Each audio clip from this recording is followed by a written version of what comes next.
16장 15절에서 20절입니다. 신약성경 마가복음 16장 15절에서 20절까지 말씀입니다. 한 절씩 교독하겠습니다. 마가복음 16장 15절입니다. 또 이르시되 너희는 온 천하에 다니며 만민에게 복음을 전파하라.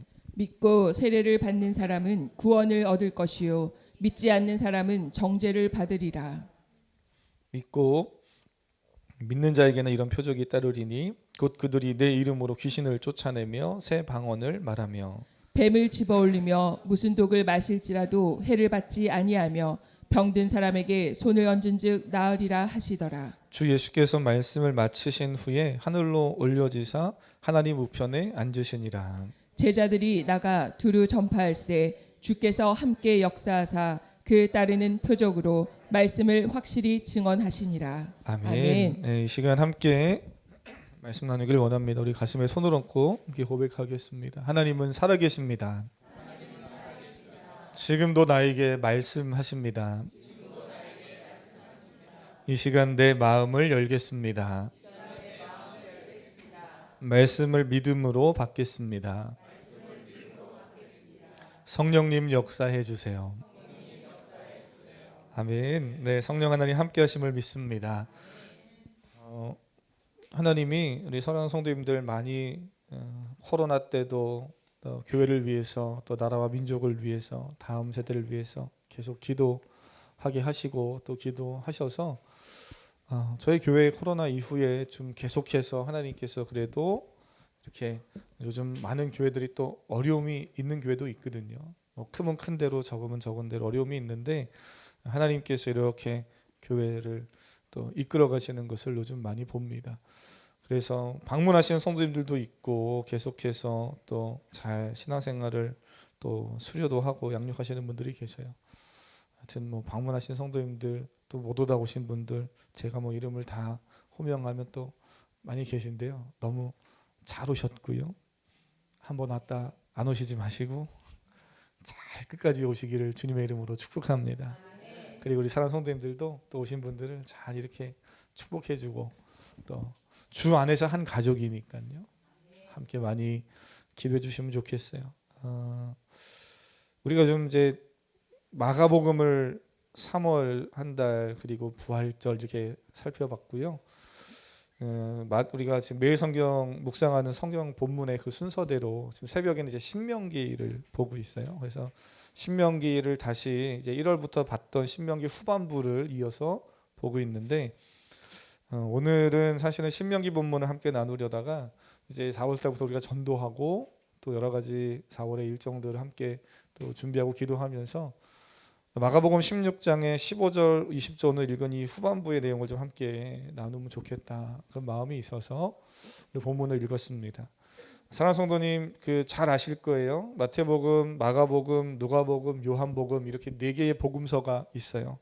그 안에서 우리는 예수님의 십자가, 죽으심 그리고 부활의 내용을 봅니다. 그리고 거기서 끝나지 않고 짤막하게지만 오늘 우리가 읽은 그러한 본문 부활 이후에 예수님의 행적들을 성경은 기록해주고 있죠. 예수님은 십자가 죽으심 이후에 바람처럼 그냥 갑자기 사라지신 분이 아닙니다. 그냥 어느 날 홀연히 없어지신 분이 아니에요. 제자들에게 약속하신 대로 부활하셨고 또 부활하신 주님이 예수님께서 제자들을 찾아가서 만나주셨습니다. 우리 지난주에 봤죠. 12명의 제자들을 찾아가고 만나주셨어요. 또한 많은 사람들에게 나타나셨고 하나님 나라의 복음을 또 전하고 가르치시기도 하셨습니다. 그래서 지난주는 다른 본문도 봤지만 또 하나의 본문 사도행전 1장 3절 보시면 신약성경 사도행전 1장 3절은 이런 말씀을 우리에게 해주고 있어요. 한번 사도행전 1장 3절 보시겠습니까? 사도행전 조금만 더 넘겨서 보시면 마가복음, 그다음에 누가복음, 요한복음 지나서 사도행전 1장 3절 한번 같이 읽어보겠습니다. 시작. 그가 고난 받으신 후에 또한 그들에게 확실한 많은 증거로 친히 살아계심을 나타내사 40일 동안 그들에게 보이시며 하나님 나라의 일을 말씀하시니라. 아멘. 예수님께서 십자가에서 부활하시고 그냥 어느 날 갑자기 없어지신 것이 아니라 선명하게 살아계심을 부활을 보여주고 증언해 주시고 증거하셨고요. 삶으로. 그리고 또 많은 사람들에게 40일 동안 말씀을 하나님 나라의 복음을 또 가르치시는 그런 일들을 하셨습니다. 그리고 승천하셨죠. 마가복음의 저자인 마가 역시 예수님의 부활 이후의 사건을 오늘 우리가 읽은 본문에서 짤막하게 또 보여주고 있어요. 예수님의 부활 소식을 전해 들은 제자들은 지난주 말씀을 좀 잠깐 떠올려 보시면 부활의 사실을 믿지 못했습니다. 그죠? 그리고 그들은 예수님을 직접 마주했음에도 불구하고 그분이 예수님인지 알지 못했어요. 이 부분이 상당히 지난주에는 우리가 말씀을 나누면서 제가 성도님들과 함께 나누는 포인트는 아니었어서 이렇게 스쳐 지나갔는데 지난 주일날 이제 예배 후에 남성 셀 모임을 하시면서 남성 셀에서 저에게 이런 질문을 하셨어요. 저는 너무 행복하더라고요. 할렐루야. 네, 이렇게 성도님들이 목사에게 뭔가를 질문한다는 거, 셀원이 셀 리더에게 뭔가를 질문한다는 거, 신앙적인 어떤 삶의 이런 질문들을 던진다는 것은 사실 너무나 부담스러운 일이 아니라 행복한 일이죠. 엉뚱한 질문을 가지고 계속 피곤하게 하고 힘들게 하고 하는 거는 좀 어려움이 있을 수 있겠지만 말씀에 대한 궁금함을 질문하는 거 너무 어떻게 보면 목사에게는 행복한 일이죠. 이런 질문 하시더라고요. 마가복음 16장 12절 지난주 봤던 본문인데요. 올라가서 보시면 그 후에 그들 중 두 사람이 걸어서 시골로 갈 때 예수께서 다른 모양으로 그들에게 나타나시니 이런 본문이 12절에 있었어요. 다른 모양으로 두 제자에게 예수님이 나타나셨다라는 겁니다. 이 두 사람은 부활하신 예수님이 다른 모양으로 하고 계셔서 잘 알아보지 못했다. 마가가 이렇게 설명을 하고 있잖아요. 그래서 말씀을 아마 이렇게 셀라눔을 하다가 이 부분이 궁금하셨나 봐요. 그래서 저에게 물어보셨어요. 예수님이 어떤 모양을 하고 계셨기에 제자들이 못 알아봤습니까? 어떤 모양이냐는 거예요. 사랑하는 성도님 대답을 좀 해줘 보세요. 어떤 모양입니까? 그래서 지난주에 함께 이런저런 짧은 시간 안에 잠깐 이야기 나눴던 기억이 납니다.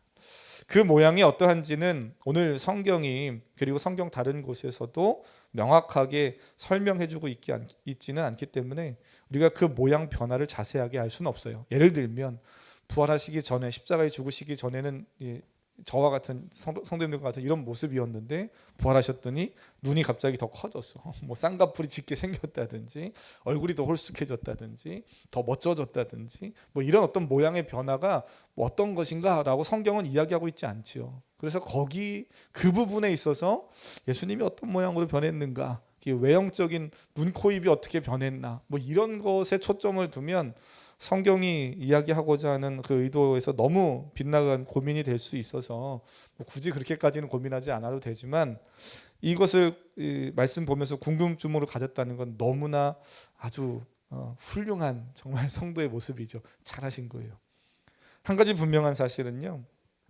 그 어떤 외형의 변화에 대한 것은 정확히 이야기하고 있지는 않지만 분명한 사실은 부활하신 예수님은 이전에 육신의 몸을 입고 오셨을 때와는 분명 다른 부활의 몸으로 제자들에게 나타나신 거죠.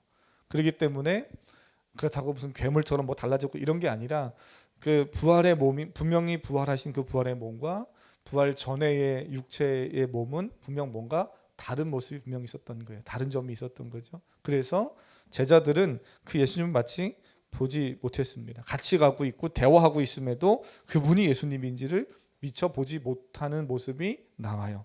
이 모습이 누가복음에 엠마오로 가는 두 제자에 대한 모습이고 누가복음은 그걸 길게 설명했는데 마가복음은 한 절로 짧게 그냥 툭 이렇게 던져놓고 마가복음은 그냥 지나가고 있습니다. 그래서 이 부분이 뭐지? 궁금하시면 누가복음의 엠마오 이야기를 보시면 또 말씀이 더 풍성하게 이해가 되죠. 그러나 거기에도 눈이 커졌는지 코가 어떻게 달라졌는지 모양이 달라졌는지에 대한 내용은 없어요. 뭘 이야기하고 싶은 겁니까? 십자가에 돌아가시기 전의 육체와 부활하신 예수님의 육체는 분명 부활체는 달랐다라는 거예요. 그거 한 가지는 분명하죠. 그 예수님께서 성경을 풀어주시자 예수님이 옆에 계심에도 알지 못했던 두 제자들의 마음이 눈이 띄어져서 아, 예수님이시구나. 부활하신 십자가에 죽으신 그 예수님이 말씀대로 약속대로 살아나신 하나님의 아들이시구나 하는 것이 깨달아졌다라는 겁니다. 그게 이제 복음서의 내용이죠.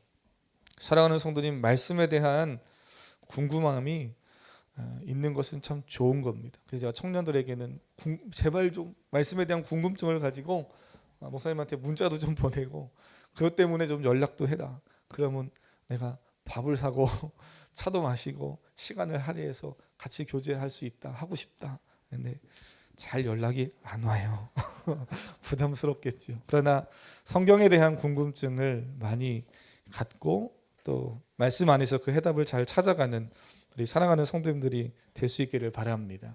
믿음의 공동체 안에서 함께 말씀을 봐야 되는 거고요. 엉뚱하게 딴 데 가서 하는 게 아니라 교회 안에서 묵상하고 또 말씀을 배우고 또 설교를 때론 듣기도 하고, 우리 지금 양육반 신청하신 분은 지금 이제 제가 책을 다 미리 사가져왔어요. 그래서 풍성한 삶의 첫걸음인데요. 책도 있고 읽는 교재도 있고 쓰는 이렇게 워크북도 또 따로 있어요. 그래서 뭐 어떻게든 말씀을 알아가려고 애쓰는 거죠. 하다 보면 지식을 넘어서 성령 하나님이 깨닫게 하시는 은혜들이 있습니다. 그래서 우리 사랑하는 성도님들 모든 심령 속에 특별히 주일에 나와서 말씀 들을 때 영혼이 살아나는 역사가 있기를 주님의 이름으로 축복합니다. 자, 그런 상황 속에서 지금 오늘 15절의 내용으로 이어지는 거예요. 아주 짤막짤막하게, 다른 본문에서는 길게 10절이 넘는 어떤 사건의 그 내용들을 짤막짤막하게 스케치하듯 지나가면서 마가는 지금 성경을 마무리해 가고 있는데요. 그러면서 오늘 우리가 읽은 15절 이후에 이 말씀으로 이어지는 거죠. 부활하신 예수님께서 제자들에게 나타나셔서 지금 위대한 사명을 주고 계시는 장면입니다. 15절에서 18절까지만 한번 천천히 같이 읽어보겠습니다. 이 말씀을 읽으면서 믿음으로 받아들일 때 사랑하는 성도님들에게도 저는 이 능력들이, 은혜들이 좀 그대로 나타나기를 축복합니다. 한번 천천히 읽겠습니다. 시작. 또 이르시되 너희는 온 천하에 다니며 만민에게 복음을 전파하라. 믿고 세례를 받는 사람은 구원을 얻을 것이요 믿지 않는 사람은 정죄를 받으리라. 믿는 자들에게는 이런 표적이 따르리니 곧 그들이 내 이름으로 귀신을 쫓아내며 새 방언을 말하며 뱀을 집어올리며 무슨 독을 마실지라도 해를 받지 아니하며 병든 사람에게 손을 얹은즉 나으리라 하시더라. 아멘. 아멘. 네, 저는 이 말씀 보면서 하나님은 언제나 무너지고 깨진 우리의 삶에 찾아오셔서 혼내시고 책망하시는 하나님이 아니라 다시 일으켜 주시고 격려하시는 새로운 삶을 열어가시는 하나님이심을 봅니다. 저는 이 하나님이 참 좋다라고 제가 늘 고백하지요. 우리가 아까도 찬양했어요. 예배하면서 요즘 젊은 우리 청년들이 참 좋아하는 찬양이기도 한데요. 주의 손 날 붙드시네, 영원한 피난처 되시네, 깊어진 한숨 속에도 변함없이 우리를 일으키시네. 오늘 이 본문의 예수님 역시 제자들은 사실 다 지금 무너져 있는 상태거든요. 삶도 다 무너져 있고 마음도 또 영혼의 상태도 다 무너져 있는 거예요. 예수님이 죽었는데 따르던 스승이 제자로서는 스승이 십자가에 죽고 그것도 그냥 죽는 게 아니고 비참하게 죽었거든요. 십자가 처형은요. 그런데 뭐 소망이 있을 수 없지요. 그 예수님이 오늘 본문에서 이렇게 말씀하십니다. 온 천하에 다니며 만민에게 복음을 전파하라. 이 위대한 미션, 세상에서 가장 귀하고 가장 위대한 사명을 지금 누구에게 주고 계시는 거예요? 15절에서 너희는 그러잖아요. 12절에 보면 너희는 온 천하에 다니며, 이 너희는 누굽니까? 누구예요? 네, 우리 벌써 우리까지 넘어와서 우리 나라고 말하는 분도 계셔요. 맞습니다. 우리죠. 그런데 오늘 이 이야기를 선포하는 그 당시에 예수님의 이 선포를 듣는 첫 번째, 너희는 온 천하에 다니며 할 때 너희는 누구겠어요? 제자들이죠. 그렇습니다. 제자들입니다. 근데 그 제자들은 조금 전 제가 앞에서 이야기했듯이 14절 이후에 보면 어떤 제자들입니까? 예수님의 십자가와 부활을 이해하지 못하고 믿지 못하여서 마음이 완악한 상태에 있는 제자지요. 그래서 우리가 지난주에 말씀 나눴잖아요. 이런 제자들 믿음 없음을 예수님이 꾸짖으셨다 하는 것을 살펴봤죠. 이게 좀 이해가 되십니까? 잘 와닿으세요? 뭐 워낙 믿음이 이제 출중하신 우리 성도님들이시니까 말씀을 보시면서 그냥 다 아멘으로 받으시면서 보시기에 그냥 큰 뭐 문제가 없을 수 있겠지만, 저는 말씀 보면서 지금 이 제자들은 바로 14절에서 예수님의 책망과 꾸짖음을 들었어요. 믿음이 없는 제자들입니다. 그런데 15절에 그들을 향해서 너희는 온천하에 다니며 만민에게 복음을 전파하라 이렇게 말하죠. 복음을 전파하라는 겁니다. 근데 복음이 뭡니까? 스칸 맥라이트라는 목사님이 예수 왕의 복음 이런 책을 하나 이렇게 쓰셔서 제가 이 사순절 부활절 이렇게 지나면서 이 책 한 권 이렇게 좀 재밌게 봤거든요. 근데 그분이 복음을 이렇게 이야기해요. 복음은 예수님의 삶 전체에 관한 이야기다. 복음은 예수님의 삶 전체라는 거예요. 조금 더 설명하면 예수 그리스도의 복음 이야기는 메시아로서의 예수님, 그죠? 구약에서부터 약속되고 예언된 메시아로서의 예수님, 그리고 그리스도의 오심과 죽으심, 그리고 부활하심이죠. 주님으로서의 예수님, 구원자로서의 예수님, 아들로서의 예수님에 대한 이야기이다. 이 예수님의 삶 전체가 다 복음이다. 이렇게 이야기해요. 그래서 구약을 통해서 예언하신 그 메시아, 그리고 신약 성경에서 성취되신 예수 그리스도의 오심과 죽으심과 부활, 이 구약과 신약의 모든 내용이 다 복음을 이야기하고 있는 거죠. 그래서 복음은 예수 그리스도인 거예요. 물론 이제 복음은 예수 그리스도입니다 하면 지금까지 제가 이야기했던 더 많은 설명들을 더 붙여야 되겠지만 어쨌든 복음은 예수 그리스도시죠. 근데 정작 제자들은 그 복음을, 그 예수님을 이해하지 못했습니다. 믿지도 못했고 부활을 이해할 수 없었어요. 그런 제자들에게 예수님이 하시는 말씀은 만민에게 복음을 전하라는 거죠. 여러분 같으면 어떻게 하실 것 같습니까? 어쩌면 뭐 저라면 그러지 않았을까 하는 생각을 해봐요. 야, 너는 나를 3번 부인했더라. 그죠? 복음 전할 자격 없다. 넌 나를 3번 부인했더라. 누구 얘기입니까? 그죠? 베드로에게. 부활하신 예수님이 오셔서 야, 넌 어떻게 그럴 수 있니? 나를 3번이나 부인했더라. 그것도 그래, 그랬어. 그러면서 뒤끝있게. 또는 뭐 너는 야 나를 멀리서 따라오기만 했지 뭐 정작 나서서 뭐 하진 않았더라. 야 너는 심지어 옷까지 벗어던지고 알몸으로 도망갔다며. 그러실 수도 있잖아요. 충분히 그러실 수 있어요. 인간적인 기준으로 보면 충분히 그래야 되는 게 어쩌면 맞아 보입니다. 왜요?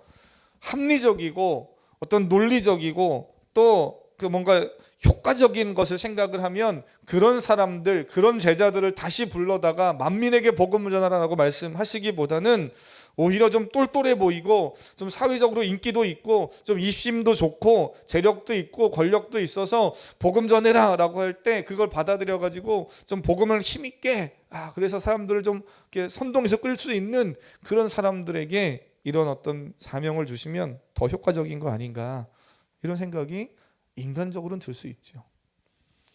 예, 저로 뭐 믿음 없는 눈으로 보시는데 그죠? 우리 그럴 수 있잖아요. 그죠?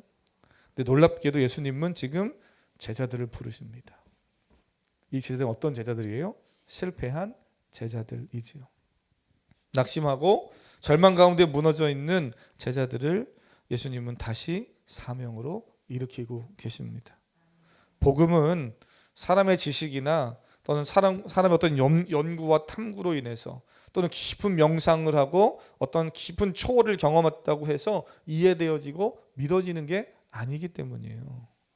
인간의 노력이 아닌 하나님의 전적인 은혜로 성령 하나님이 우리에게 찾아오셔서 우리에게 알게 하시고 깨닫게 하시는 역사가 있을 때 부활과 복음이, 십자가 사건이 구약과 신약의 성경의 내용들이 이해가 되어지고 믿어지기 시작하는 거죠. 사랑하는 성도님, 육체 연약함이 있으십니까? 지난 한 주 사시면서 지식이 부족하거나 또는 나를 뭔가 삶에서 계속 괴롭히는 그런 나만 알고 있는 컴플렉스가 있어서 괴로움이 있으십니까? 세상은 그런 것들이 문제라고 말하고 또 세상은 그런 것이 있으면 큰일 할 수 없다라고 말하지만 그런 속임수에 흔들리지 마십시오. 예수님을 믿지 못함이 문제인 거예요. 예수님을 온전히 의지하지 못하고 그분과 함께하지 못하는 것이 문제입니다. 뒤집어 말하면 예수님과 함께하고 예수님을 믿으며 나아간다면 나에게 어떠한 실패, 어떠한 절망, 어떤 낙심, 어떤 연약함이 있어도 주님은 우리를 일으키셔서 우리가 삶을 살아갈 또 감당할 사명을 넉넉히 감당할 은혜를 부어주시는 줄 믿습니다. 한번 고백해 보겠습니다. 예수님이 나를 붙잡아 주시면 됩니다. 옆 사람을 축복합니다. 예수님과 함께 하시면 됩니다. 시작. 예수님과 아멘.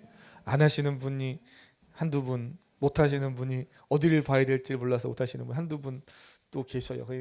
우리 좌우 앞뒤 있는 분에게 한 번만 더 예수님과 함께 하시면 넉넉히 됩니다. 시작. 예수님과 함께 하시면 넉넉히 됩니다. 아멘. 그렇습니다. 넉넉히 되는 거죠. 예수님과 함께 하시면 되죠. 그렇다고 뭐 예수님과 함께 하면 되니까 아무것도 안 해도 되고, 목사님 뭐 힘들게 양육도 하라고 합니까? 양육도 안 하고 그냥 성령 하나님이 꽉 보여주시고 알게 하시면 되지요, 이렇게 생각할 수 있지만, 예수님을, 그 복음을 받아들인 것, 우리가 잘 쓰는 표현으로 하면 영접한 이후에는 성실하게 성경을 읽고 또는 듣고 묵상하고 또 탐구하는 과정들이 필요한 거예요. 그래서 우리 새가족 수료를 하면서 마지막에 그런 결단했어요. 예수님을 영접하면 됩니다. 그리고 영접한 이후에는 예수님의 말씀을 더 깊이 이렇게 알아가고 탐구하는 일에 도전하겠습니다. 할렐루야.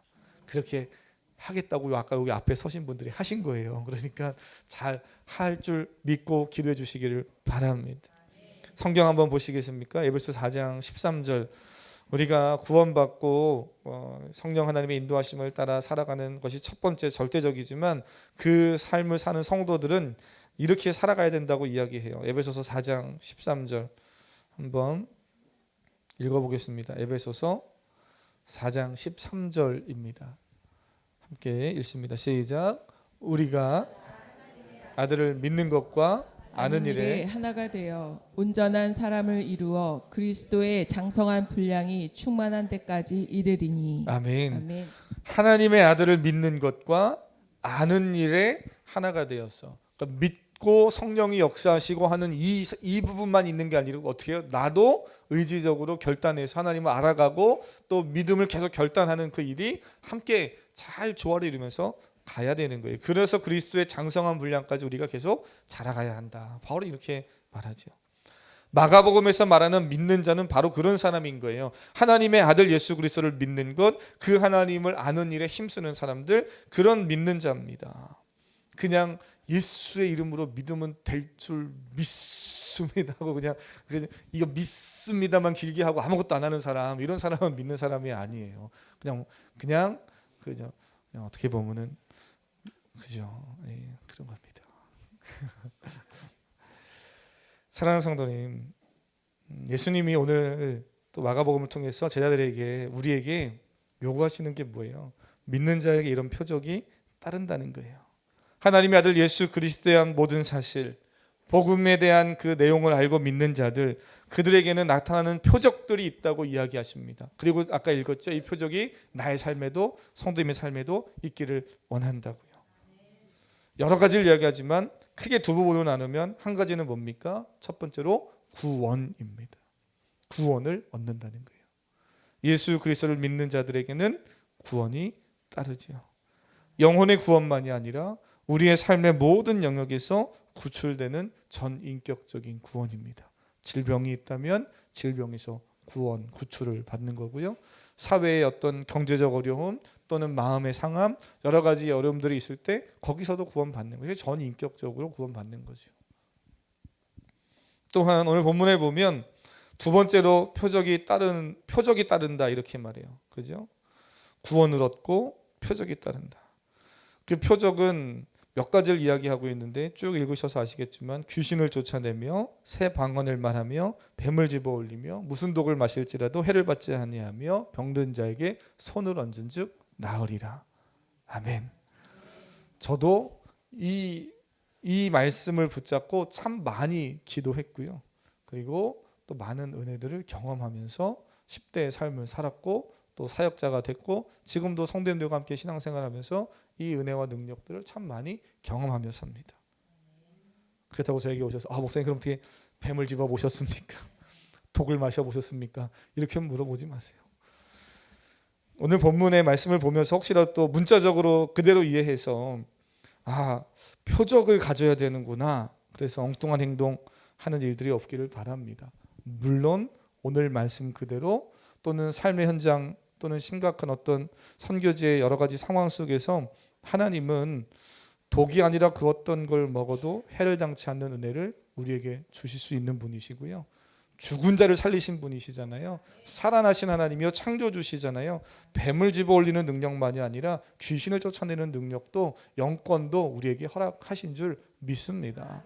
근데 이걸 가지고 그래 그리스도인은 그런 거지, 이런 표적이 있어야 또 그리스도인이지, 이것을 오해해서 이런 것만 막 쫓아다니는 사람들이 있고 실제로 과거로부터 지금 그리고 앞으로 미래에도 여전히 이러한 것으로 사람을 미혹하는 그러한 이상한 사람들이 많이 일어나고 있음을 우리는 볼 수 있어요. 검색해 보실까 봐 제가 얘기를 자세히는 안 드리고 그러는데요. 검색해 보실 필요도 없어요. 유튜브라든지 이런 데 보면 저는 이제 아무래도 목사다 보니까 유튜브에 기독교 관련된 내용들을 검색해서 보잖아요. 그럼 알고리즘이 계속 떠서 관련된 기독교 자료들이 계속 제가 검색하는 내용들과 알고리즘이 연결돼서 이렇게 올라오는데, 너무 놀라운 건 전혀 기독교가 아닌데 기독교인 것처럼 알고리즘이 세팅돼서 올라오는 내용들이 많아요. 그러니까는 이단들이라든지 전혀 기독교가 아닌 잘못된 그러한 내용들을 그들은 의도적으로 또 알고리즘에 잘 들어갈 수 있도록 구성해 놓는 그런 내용들이 너무 많은 거죠. 표적과 능력을 나타내는 선지자라고 자신이 메시아라고 떠들어대는 사람들이 있기도 합니다. 그래서 많은 능력이 나타나는 것처럼 이렇게 그런 쇼맨십을 보여주는 그런 사람들이 있어요. 우리는 그것이 얼마나 비성경적이고 하나님에 대해 성령에 대해 무지한 행동인가를 분별하는 신앙의 성숙함이 있어야 됩니다. 한 가지 분명한 건 저 사람이 이렇게 했대, 심지어 제가 여기서 죽은 자를 일으켜도 놀라지 마십시오. 제가 하는 게 아니고 성령 하나님이 하시는 일이고 우리 모두 다 할 수 있는 일입니다. 그러시군요. 제가 죽는 자를 일으키는 건 목사님 저는 안 되는데요. 제가 그렇게 생각하지 마시고 오늘 말씀을 보시면서 하나님은 왜 이 말씀을 제자들에게 하고 계시는가를 봐야 돼요. 오늘 집에 가서 그냥 뱀 없나 뱀 잡으려고 하지 마시고 오늘 말씀이 뭘 이야기하는가, 하나님이 하신 이 말씀을 잘 생각해 보면 믿는 자에게 나타나는 구원과 표적은 특정한 사람이 아니라 사실 예수 그리스도 부활 신앙을 가지고 있는 복음이 선명한 사람들에게는 누구에게나 일어날 수 있다는 거예요. 그런데 그렇다고 이게 일상에서 아무 때나 막 일어나는 일인가? 하나님은 그렇게 무분별하게 일하시지는 않는 분이시죠. 그래서 오늘 성경은 아주 짤막하지만 몇 가지 중요한 원리들을 이야기해 주고 있는데요. 뭐라 그럽니까? 첫 번째는 믿는 자입니다. 예수님 정말 믿으십니까? 믿는 자에게 나타나는 표적이다. 예수님 이렇게 말씀하셔요. 그 믿음은 어떤 믿음입니까? 믿습니다의 믿음이 아니고 그건 맹신이라고 그랬어요. 뭐에 대한 믿음입니까? 예수 그리스도, 복음. 그래서 우리가 양육하면서도 다루는데요. 구약에 오실 메시아, 신약에 오신 예수 그리스도, 이 예수 그리스도에 대한 바른 이해, 그 믿음, 이거를 가지고 있는 믿음의 성도들을 말하는 거죠. 복음이 분명해야 되는 거예요. 그리고 그 다음이 더 중요한데요. 믿는 자가 자신의 힘으로 표적을 일으키는 것이 아님을 성경은 분명히 말합니다. 누가 이러한 능력을 행하시는 거예요? 그게 중요한 거죠. 말씀을 그래서 우리가 묵상하는 거죠. 보면 17절에 믿는 자에게 이런 표적이 따르리니 요것까지만 가지고 믿는 자에게 나 예수님 믿는데 이러면서 이렇게 생각할 것이 아니라 그 다음 뭐라 그럽니까? 내 이름으로 귀신을 쫓아내는 거예요. 나의 이름이 아니고 예수 그리스도의 이름이지요. 나의 능력이 아니고 나의 어떠한 힘이 아니라 하나님이 주시는 은혜와 능력으로 하는 거죠. 주를 의지하며 하는 겁니다. 그러니 예수의 이름, 이 표현을 우리 놓치지 말아야 되는 거죠. 오늘 주일학교 아이들이 한 주간 살면서 예수 그리스도의 이름으로 기도하는 아이들 될 수 있기를 바랍니다. 그래서 사랑하는 성도님들, 가정에 어떤 중요한 일이 있습니까? 또는 어려운 일이 있거나 또는 어떤 중요한 일이 있을 때 부모님들만 기도하지 마시고 자녀들에게 야 엄마가 아빠가 할머니가 할아버지가 이런 기도 제목이 있는데 너 같이 기도해 줄래? 이야기하셔서요. 기도 제목을 나누는 귀한 가정이 될 수 있기를 바랍니다.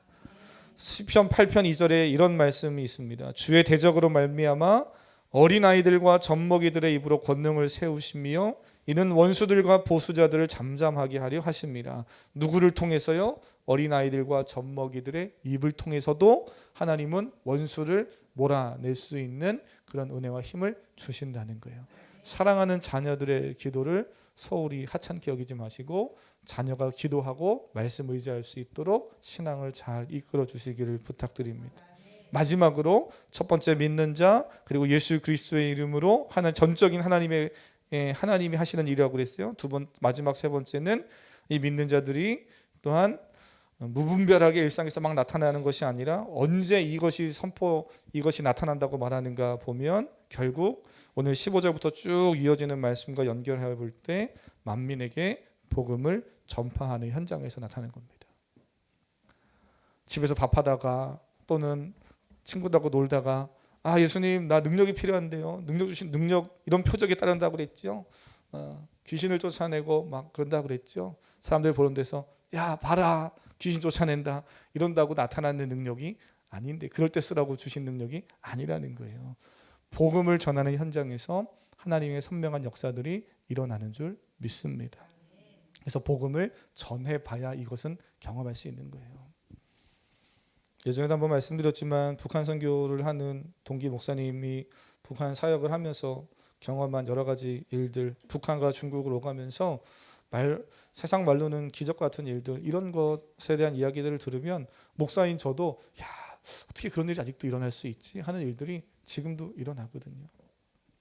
아는 목사님 한 분도 그 북한 접경 지역에 중국에서 이렇게 왔다 갔다 하는 선교사님과 함께 아버지 목사님과 함께 이렇게 그 지역을 방문해서 직접 거기는 뭐 복음을 이렇게 막 전할 수 있는 현장은 아니잖아요.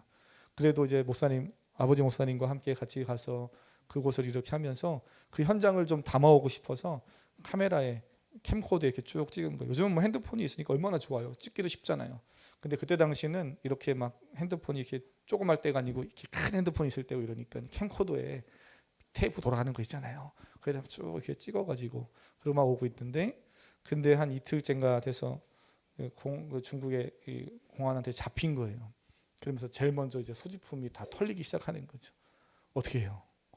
비디오 테이프를 빨리 버렸어야 되는데. 근데 또 우리 사역자들은 정소영 선생님도 그렇고 저도 그렇고 그런 부심이 있거든요. 어떻게 찍은 건데 이거 뺏길 수 없다. 그래서 이걸 또 숨기려고 하지만 사실 숨겨집니까? 그래서 그 테이프가 뺏겼어요. 이제 죽었다, 큰일 났다, 뭐 어떠한 처벌을 받겠지 이런 고민을 했는데 비디오를 틀었는데 자신들이 관광하면서 찍은 내용은 다 있는데 그 이제 선교하면서 만난 사람들과 대화하면서 하는 그 부분이 없는 거예요. 안 나오는 거예요. 안 믿으시죠? 안 나오는 거예요. 그래서 저도 그런 표정으로 들었어요. 그래요 목사님 정말 안 나온 거 맞습니까? 안 찍으신 거 아니에요. 녹화를 안 누르신 거 아니에요. 아니래요. 그 목사님 참 신실하신 분이거든요. 거짓말 안 하시는 분인데 그래서 이렇게 들었어요. 그러나서 그분이 이제 풀려나고 특별한 혐의가 없어서 풀려나고 다시 숙소로 돌아오고 한국으로 돌아왔는데 희한한 건 성도님들에게 보여주려고 찍은 거잖아요. 근데 그 부분이 분명 거기서는 없어서 안 보였는데 그 부분이 있더라는 거예요. 할렐루야.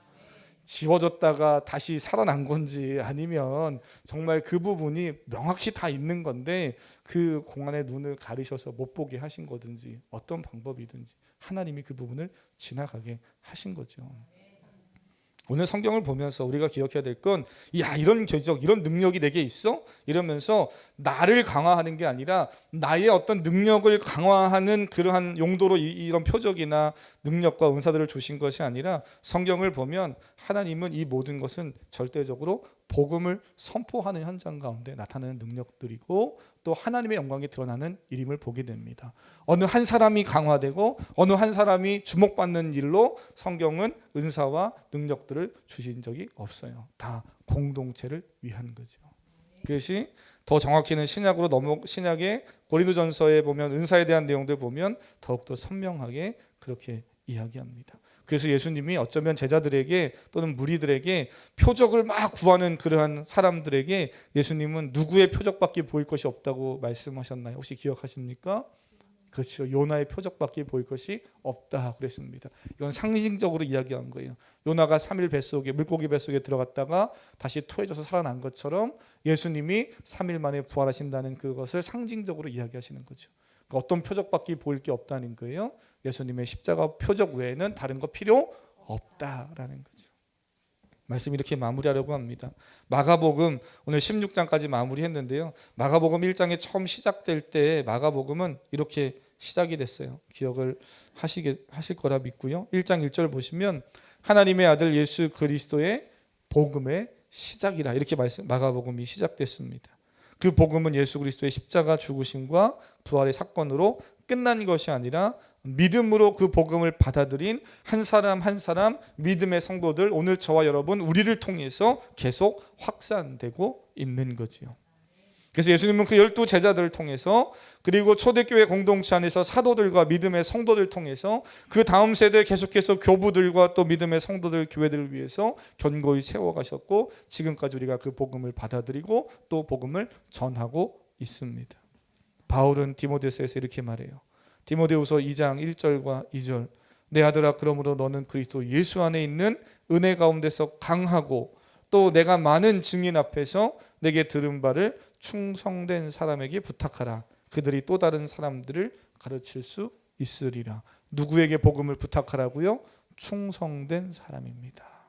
그 충성된 사람은 성품이 성실하고 믿을 만한 충성된 사람도 포함되지만 그러한 성품이라든지 인간성에 대한 이야기만 하는 것이 아니라 여기서 충성된 자는 예수 그리스도 안에 온전히 거하는 사람, 복음의 진리를 충실하게 지켜가고 복음을 전하는 삶을 살아가는 사람을 말하죠. 저는 오늘 예배하는 여러분들이 다 그러한 삶을 살아가기를 주님의 이름으로 축복합니다. 함께 찬양하고 마치겠습니다. 찬양하실 때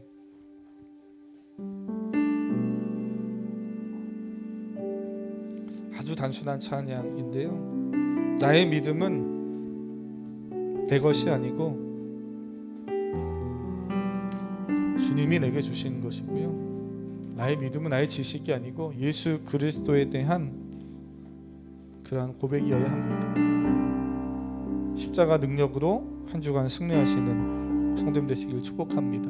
이 찬양 찬양하고 말씀 붙잡고 맡겨진 사명 잘 감당하겠습니다. 평상에 있는 성도들, 원로 목사님, 우리 주일학교, 중고등부, 청년부, 우리 모든 부모 세대들 이 시대를 넉넉히 이기게 하여 주시옵소서. 우리 주에 한번 부르고 기도하겠습니다.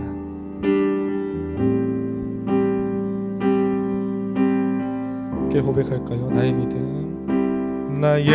믿음 주께 있네. 십자가 능력이 내 영광 되었네. 주께서 우리를 승리케 하시네. 나의 능력 나의 소망 주께 있네. 나의 믿음 나의 믿음 있네. 십자가 능력이 내 영광 되었네. 주께서 우리를 승리케 하셨네. 나의 능력 나의 소망 주께. 우리 한 번 더 나의 믿음 나의 믿음 주께 있네. 십자가 능력이 내 영광 되었네. 주께서 우리를 승리케 하시네. 나의 믿음 나의 소망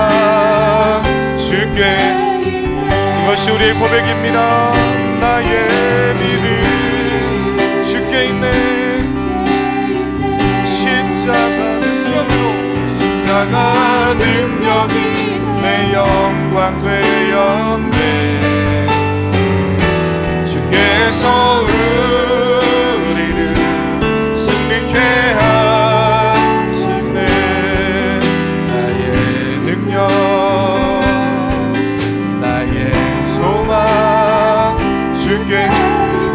우리 손들고 고백할까요? 나의 믿음 주께 있네. 십자가 능력이 내 영광 되었네. 주께서 우리를 승리케 하시네. 나의 능력, 나의 소망 주께. 우리 목소리 높여서 나의 믿음 주께 있네. 십자가 능력이 내 영광 되었네. 주께서 우리를 승리케 하시는 나의 능력, 나의 소망 주께. 한 번 더 나의 믿음, 나의 믿음 주께 있네. 십자가 능력이 내 영광 되었네. 주께서 우리를 승리케 하시네. 나의 능력,